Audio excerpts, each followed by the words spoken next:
Hello students, मेरा आज का ये वीडियो मेरा बहुत समय से एक ड्रीम प्रोजेक्ट था और इसमें मैं और मेरी टीम पिछले करीब 1 से ज़्यादा महीने से काम कर रही थी और अब जाके कंप्लीट हुआ है।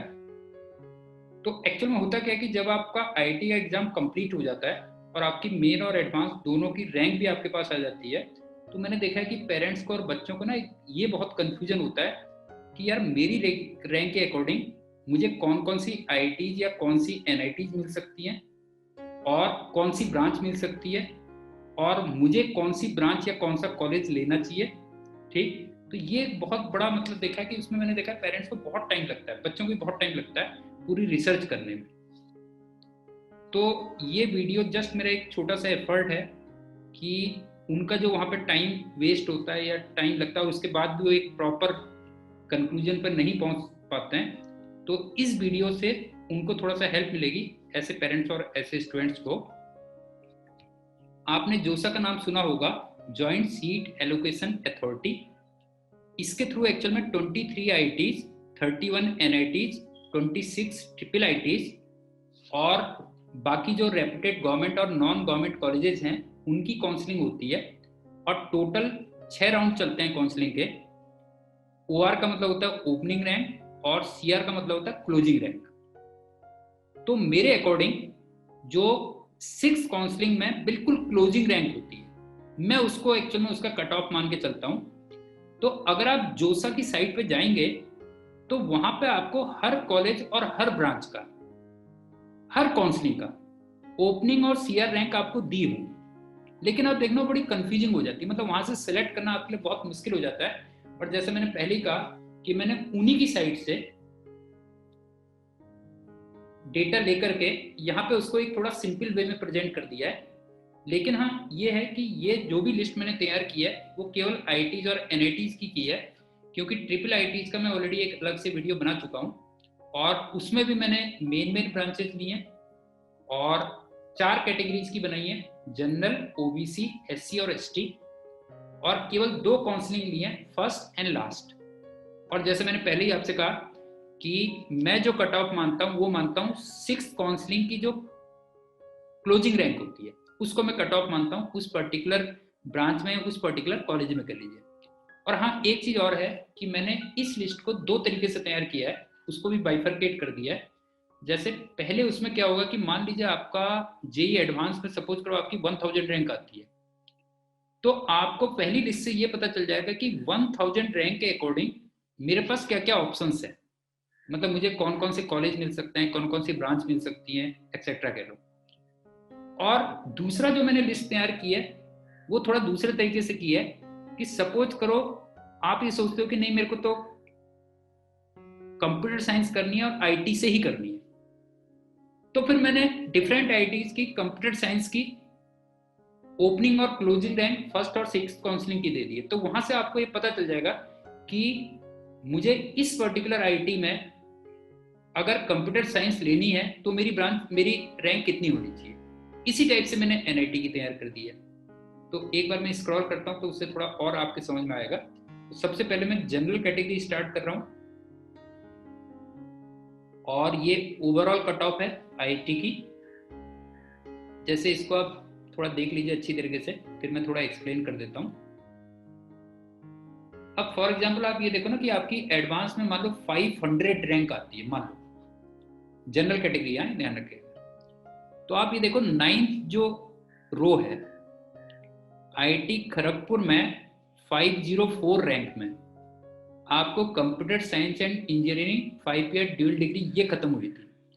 तो एक तरीके से आप ये एक्सपेक्ट कर सकते हो कि इसके बाद की जितनी भी रो आपको दिख रही है वो आपको 2020 में मिल जाती, क्योंकि मैंने ये रैंक लास्ट ईयर 2020 की जो काउंसलिंग हुई थी वहां से ली है।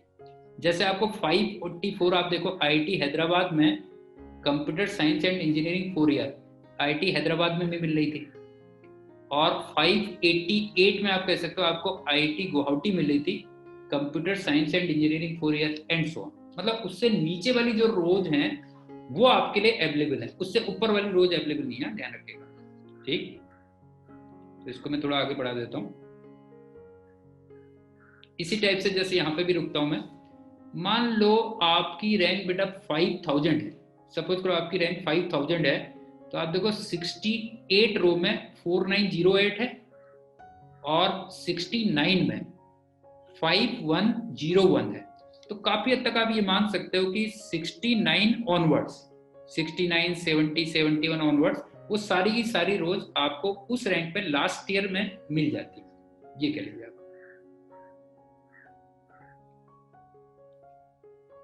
और मैंने टॉप की ब्रांचेज ही ली हैं, सारी ब्रांचेज कवर नहीं की है। अब हम चलते हैं एनआईटी की ओवरऑल रैंक, ये भी उसी पैटर्न में तैयार की है।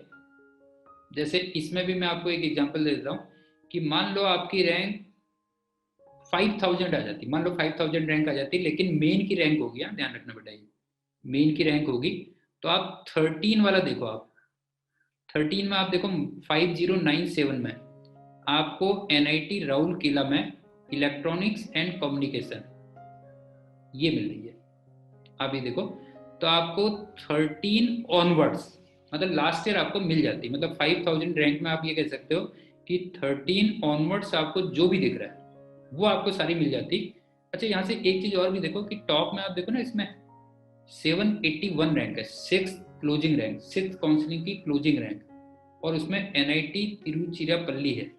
तो बहुत ज्यादा अच्छा मतलब कॉलेज है, अगर आप देखो तो 781 तो बहुत ऊपर रैंक होती है, ठीक। अच्छा, यहीं से आपको रैंक के अकॉर्डिंग ना थोड़ा सा ये भी पता चल जाएगा कि कौन कौन सी एनआईटीज टॉप में रहती है बच्चों की चॉइस में। जैसे तिरुचिरापल्ली हो गई, फिर सूरतकल हो गया, देखो फिर वारंगल हो गया, एंड सो ऑन। तो ये एनआईटी की चल रही है जनरल कैटेगरी की।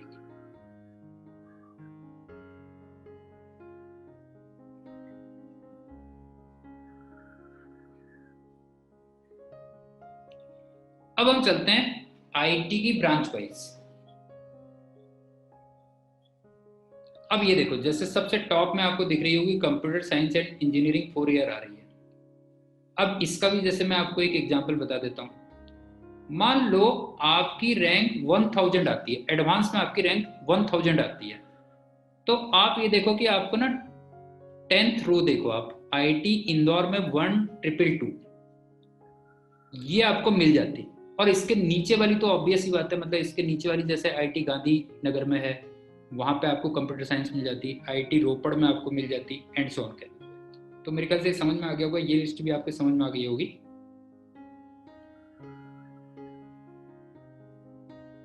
अच्छा, मैंने इस लिस्ट को वैसे कई बार प्रूफ रीड किया है, तो 98% चांसेस है कि एरर नहीं होगी, लेकिन फिर भी 2% में मार्जिन रखता हूं कि कुछ एरर्स स्पेलिंग में या कुछ रैंक लेने में थोड़ा सा हो सकती हैं। तो उस चीज को मेरे ख्याल से आप एक्सक्यूज कर ही दोगे मेरे लिए। अब हम चलते हैं जनरल की एनआईटी की ब्रांच वाइज, जनरल की एनआईटी की ब्रांच वाइज। इसमें भी जैसे मैं जस्ट एक एग्जांपल आपको समझा देता हूं कि मान लो आपको कंप्यूटर साइंस लेनी है और एनआईटी में आप कंप्रोमाइज कर रहे हो, चलो आपको आईआईटी में नहीं मिली, किसी अच्छी आईआईटी में नहीं मिली, तो अब आप सोच रहे हो कि चलो मैं एनआईटी में ले लेता हूँ, लेकिन मेरी रैंक मेन में 10,000 है। तो फिर आप कहाँ पे एक्सपेक्ट कर सकते हो, देखो जैसे 15 पे जाओगे बेटा जो है, तो आप एनआईटी गोवा और उसके नीचे फिर आप सारी कॉलेजेस में computer science and engineering 4 year expect कर सकते हो, ठीक है।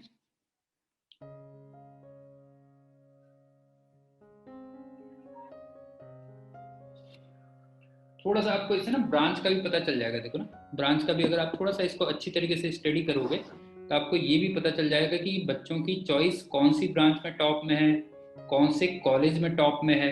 तो ये भी थोड़ा सा अपना दिमाग भी लगाइएगा आप।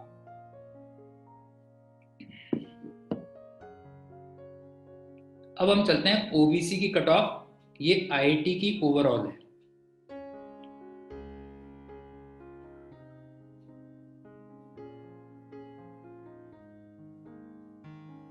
और जो भी बच्चे इस साल आईटी दे रहे हैं या आगे आईटी दे रहे हैं, उनको ये जरूर बता दीजिएगा कि बजाय जोसा में रिसर्च करने के अब ये आ गई एनआईटी की ओवरऑल ओबीसी कट ऑफ। हाँ, तो मैं कहता कि जो भी बच्चे इस बार आईआईटी दे रहे हैं या आगे आईआईटी देंगे, तो उनको ये जरूर बता दीजिएगा कि बजाय जोसा की वेबसाइट में माथापच्ची करने से ये वाली लिस्ट देख लें। तो इसमें उनका काफ़ी ज़्यादा टाइम सेविंग हो जाएगी और सही इंफॉर्मेशन मिल जाएगी और बच्चों की सही चॉइस भी मिल जाएगी। तो मैं धीरे धीरे भी एक्चुअल में इसीलिए बोल रहा हूँ ताकि स्क्रॉल भी मैं धीरे धीरे करूँ। ठीक, अब चलता है बेटा आईआईटी की branch wise OBC cut off. इसमें भी आप देखो कंप्यूटर साइंस सबसे टॉप में जा रही है, आईआईटी बॉम्बे जा रही है देखिए टॉप में। फिर इलेक्ट्रिकल भी आ रही है, आप देखो ना इलेक्ट्रिकल भी काफी ऊपर आ रही है।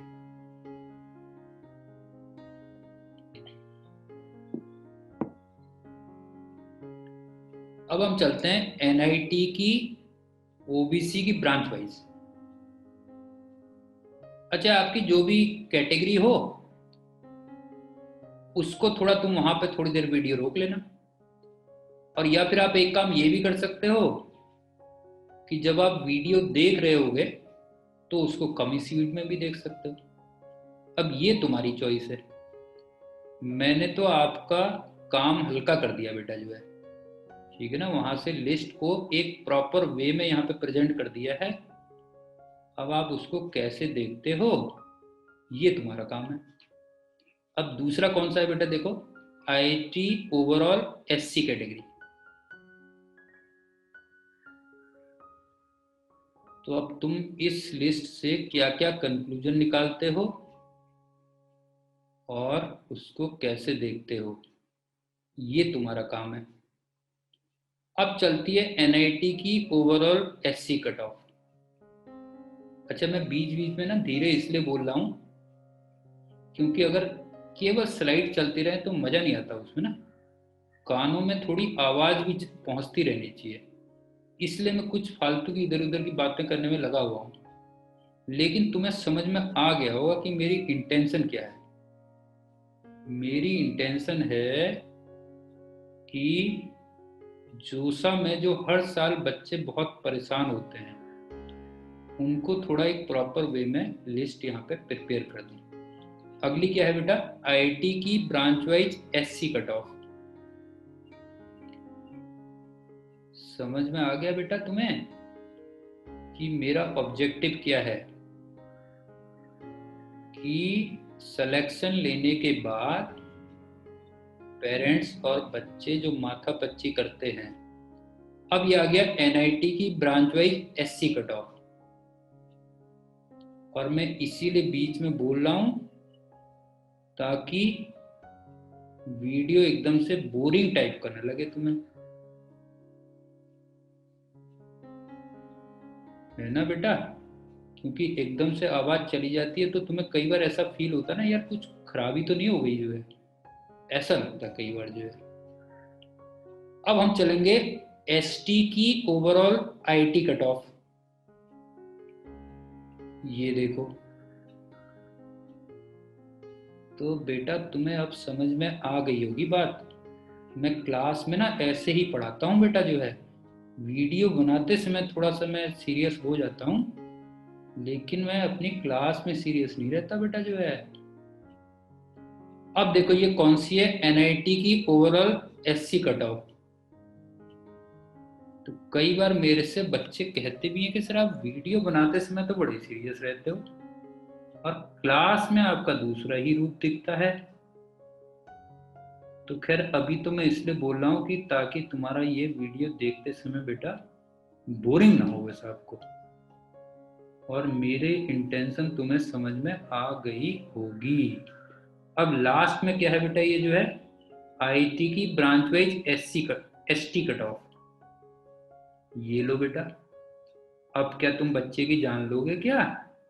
इतनी लिस्ट बना दी, अब क्या करोगे तुम बताओ जो है, बच्चे की जान लोगे क्या?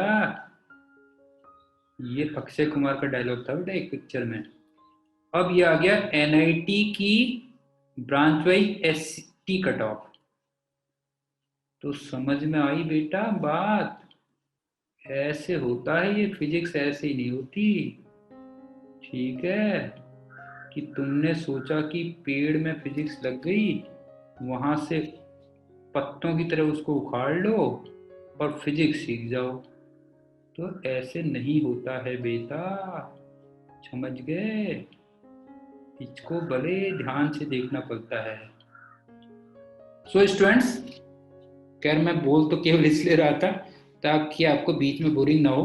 आई होप कि आईआईटी का पूरा प्रोसेस कंप्लीट होने के बाद जब रैंक वगैरह सब आ जाती है तो ये वीडियो आपको ब्रांच और कॉलेज सिलेक्शन में काफ़ी हेल्प करेगा।